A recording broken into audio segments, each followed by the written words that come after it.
So, after Mars, we have the asteroid belt. The asteroid belt is a big, a belt, a ring of asteroids.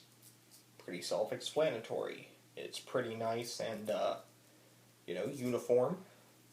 Well, it's not uniform, it's pretty nicely organized.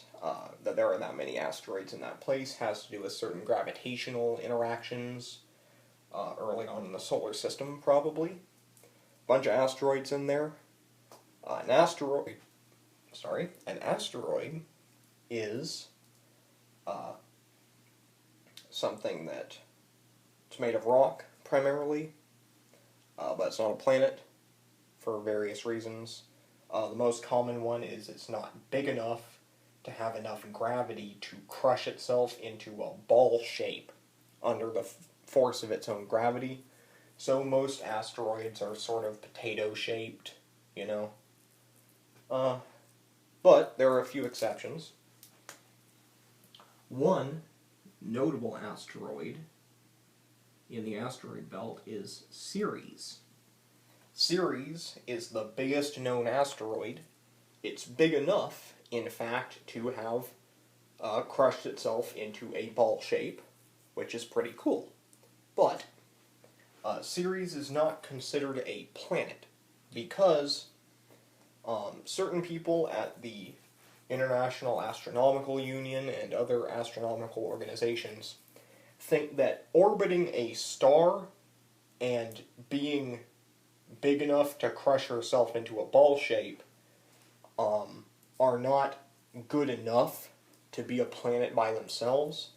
They think that you also have to have used your gravity to clear out your own orbit around your star so that there's not very much other stuff in there.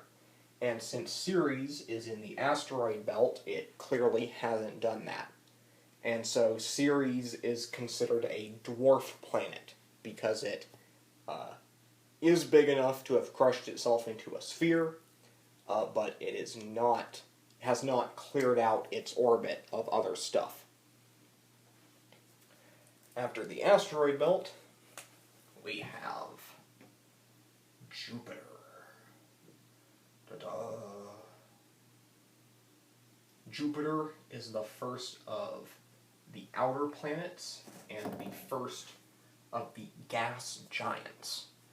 Gas giants are the other main kind of planet other than rocky planets. Gas giants are primarily composed of hydrogen and helium, much like a star. And yeah, they're mostly comprised of gas, hence the name gas giant. They don't have a surface that you could walk on. They're pretty much all atmosphere. They do have a solid core made of metal, like ours is, but that's so far down that the amount of pressure that's down there would just immediately destroy you, right? You just get crushed into nothing just right away. So it's not really a surface, For the most part, the surface of Jupiter is just a bunch of clouds, which is pretty neat. Jupiter, it's the biggest planet in the solar system, and it is well known for, among other things, its big red spot.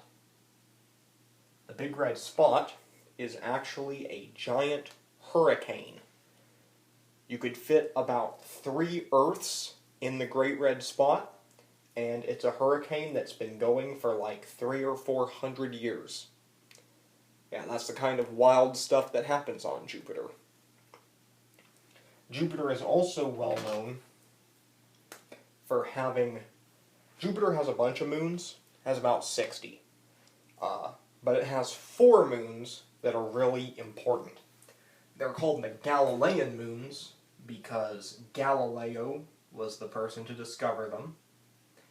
And this was a really big deal because they were the first pretty clear example of something that was clearly orbiting something other than the Earth. And so they provided a pretty powerful precedent for Galileo's later ideas about the sun not orbiting the Earth, but the Earth orbiting the sun instead. Just by showing that there were things that didn't orbit the Earth definitively. And so, Jupiter's... sorry. The Galilean moons are Io, Europa,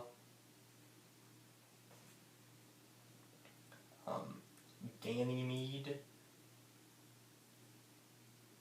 and Callisto.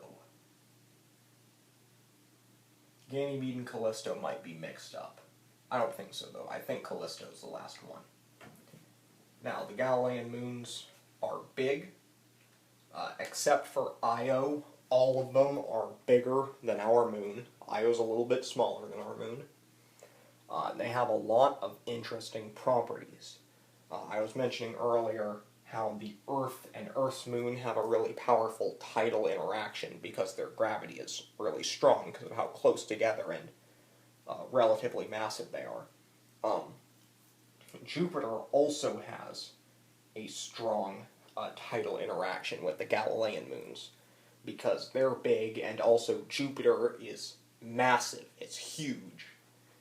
But interestingly, these moons are so big and so relatively close together that they also have very significant gravitational interactions with each other. And so this has led to what's called orbital resonances. Kind of similar to how strong gravitational interaction tidally locked the moon and made its length of time it takes to rotate the same as the time it takes to orbit.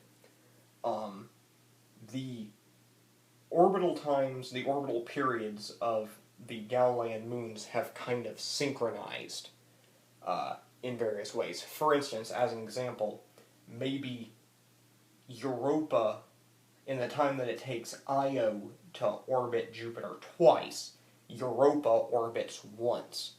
So every other Io orbit, it lines up with Europa.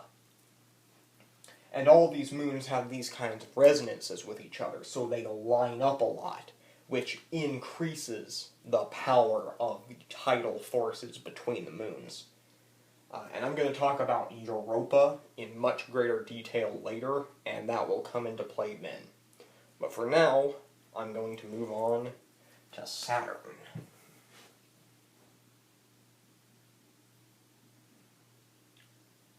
Here comes Saturn. Well known for its big rings.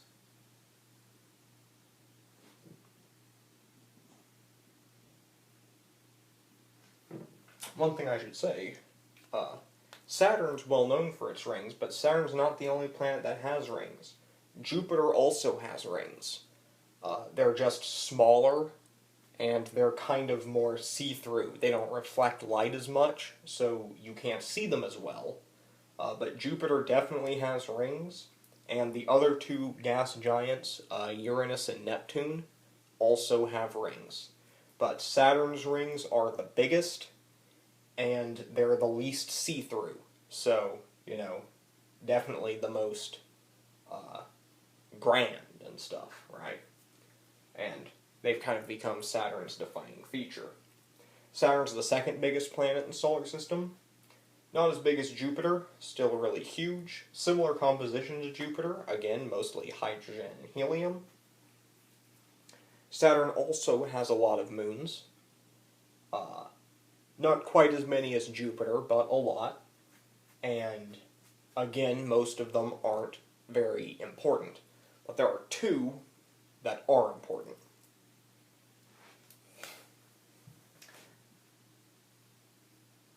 Titan and Enceladus.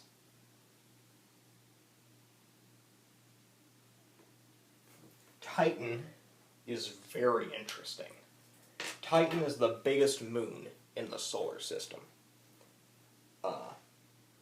And, on top of being the biggest moon in the solar system, Titan is the only moon in the solar system with a really substantial atmosphere.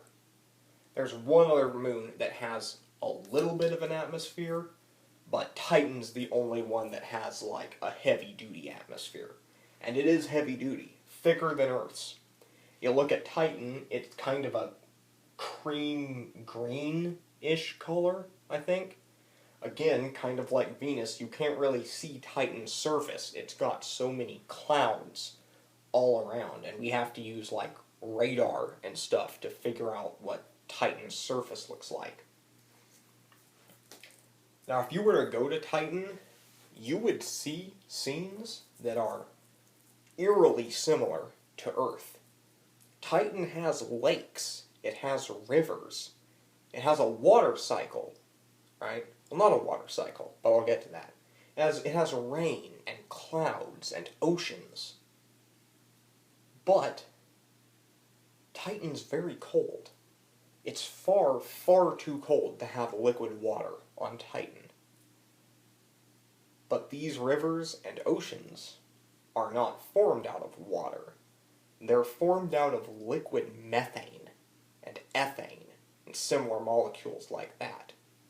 Where we have a water cycle of water evaporating into clouds and then raining down onto the ground, Titan has a methane cycle with methane clouds raining methane rain into methane oceans and rivers. Titan does have water on it, but it's in the form of ice. Ice that's so hard in Titan's cold temperatures that it acts like rocks. Many things you would see on Titan that look like rocks actually are just super hard ice. It's wild. I'm going to be talking about Titan later as well. Enceladus is a very small moon. Normally, Enceladus would just be one of the several dozen moons of Saturn that I refer to existing but then skip over because they aren't very important and I want to talk about Titan instead. But Enceladus does have something that makes it very significant. Enceladus has geysers of liquid water. Now, how does that work? Well, Enceladus has a subsurface ocean. Its outer surface is basically solid ice. But beneath that ice, it has an ocean of liquid water. And certain features on its surface are huge geysers, which periodically shoot that water up into space. Pretty crazy. I'll be talking about Enceladus more later on as well.